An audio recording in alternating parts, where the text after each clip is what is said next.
সান্তাহারে ৯ বগি লাইনচ্যুত, গুরুতর সহ শতাধিক আহত, উদ্ধার কাজ অব্যাহত।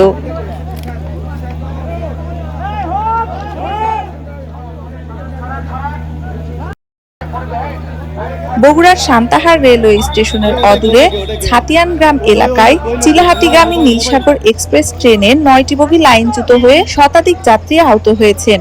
আহতদের মধ্যে অন্তত ৪৭ জনকে ফায়ার সার্ভিস উদ্ধার করে বিভিন্ন হাসপাতালে ভর্তি করেছে।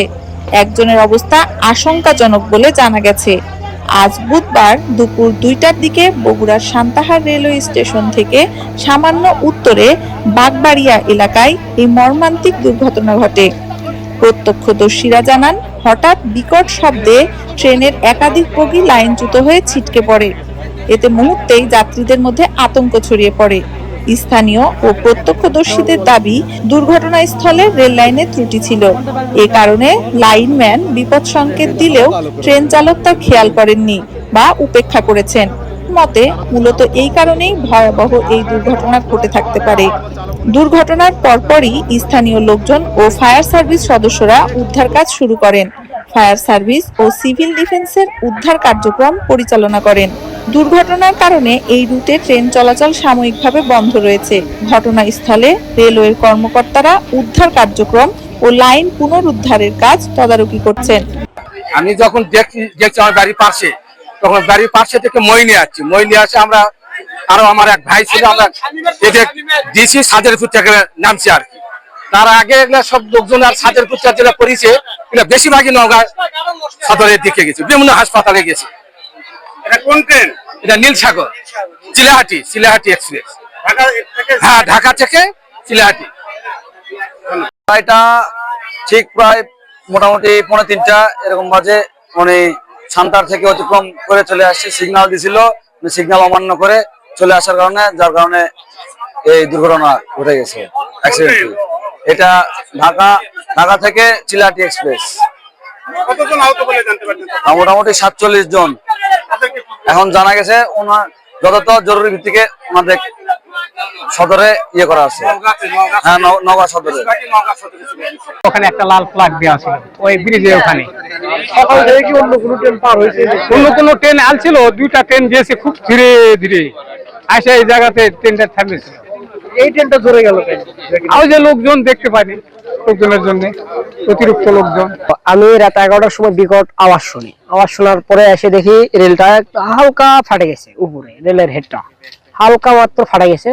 পরবর্তীতে আমি মিস্ত্রি সাহেবকে ফোন দিলাম, দিয়ে বললাম, তখন বলতো যে সমস্যা নেই, সকালে এটা হইবে। পরে আমি এসে ফজরের নামাজের পর এসে দেখি রেলে হেডটা উড়ে গেছে। তো উড়ে যাওয়ার পরে আমি ভাই বললাম যে ভাই এরকম বাবার হেড উড়ে গেছে।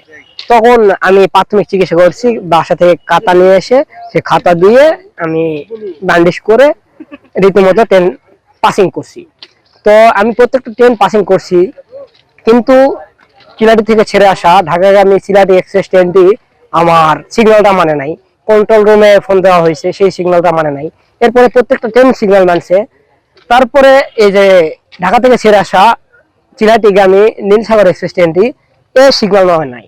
ঘটনাস্থল থেকে ৪০০ মিটার দূরে মিস্ত্রি সাহেব লাল ফ্ল্যাগ নিয়ে ট্রেন আটকানোর চেষ্টা করছে, কিন্তু এলএম সাহেব কোনো কিছুই মানে নাই। লাস্টে ভাইয়ের নামে যেয়ে ছোট লাল ফ্ল্যাগ এবং সবুজ ফ্ল্যাগ নিয়ে পরবর্তীতে আবার ট্রেন আটকানোর চেষ্টা করছে, কিন্তু ট্রেন আটকায় নাই। তারপরে এই দুর্ঘটনা হয়েছে এবং আমাদের রেলওয়ে স্টাফ এখানে একটা গুরুতর আহত হয়েছে। কেন হয়েছে অবশ্যই জানার বিষয়, সেটা একটা তদন্ত টিম হয়েছে। Chief engineer, chief signal engineer, প্রধান যন্ত্র কৌশল এবং প্রধান পরিবহন কর্মকর্তা সমন্বয়ে। তবে আমাদের এখন উদ্দেশ্য কারণটা খুঁজে বের করবো, সেটা পরবর্তী যেন সঠিকভাবে এরকম আর দুর্ঘটনা না হয় সেই জন্যে। কিন্তু এখন আমাদের প্রধান উদ্দেশ্য বাংলাদেশ রেলের পক্ষ থেকে আমাদের ডিজিটালের নির্দেশনা, আমাদের মন্ত্রণালয়ের নির্দেশনা হচ্ছে তাড়াতাড়ি স্যালভেজ ওয়ার্কটা করা, অর্থাৎ তাড়াতাড়ি গাড়িটাকে পুনরায় রেল লাইনে তুলে তাড়াতাড়ি যেন যে ঈদের যে প্যাসেঞ্জারগুলো তাদেরকে যেন যতদূর সম্ভব কম কষ্টে নিয়ে যাওয়া, সেই নিয়ে যাওয়ার উদ্দেশ্যে আমরা আসছি আজকে। আমি যা শুনেই ছুটে চলে আসছি, কারণ আমার বাড়িও বগুড়া, কাজেই আমি রাজশাহী থেকে আসছি। সেক্ষেত্রে এখন আমার চেষ্টা করবো এবং আপনাদের সহযোগিতা চাই, সাংবাদিক ভাই এবং যারা লোকাল জনগণ আছে আমাদের একটু কাজ করার সুযোগ যেন দেয়। কারণ মানুষ উৎসুক হবে, একটা অ্যাক্সিডেন্ট হয়েছে উৎসুক হবে, কিন্তু এই উৎসুকের কারণে অনেক সময় আমাদের কাজে একটু হ্যাম্পার হতে পারে। তা আপনাদের আমি একান্তভাবে সহযোগিতা চাই যেন আমরা এই স্যালভেজ ওয়ার্কটা অর্থাৎ এই পুনর্বাসন ওয়ার্কটা যেন দ্রুততার সহিত সম্পন্ন করতে পারি। সবাইকে ধন্যবাদ। কতক্ষণ লাগতে পারে আসলে?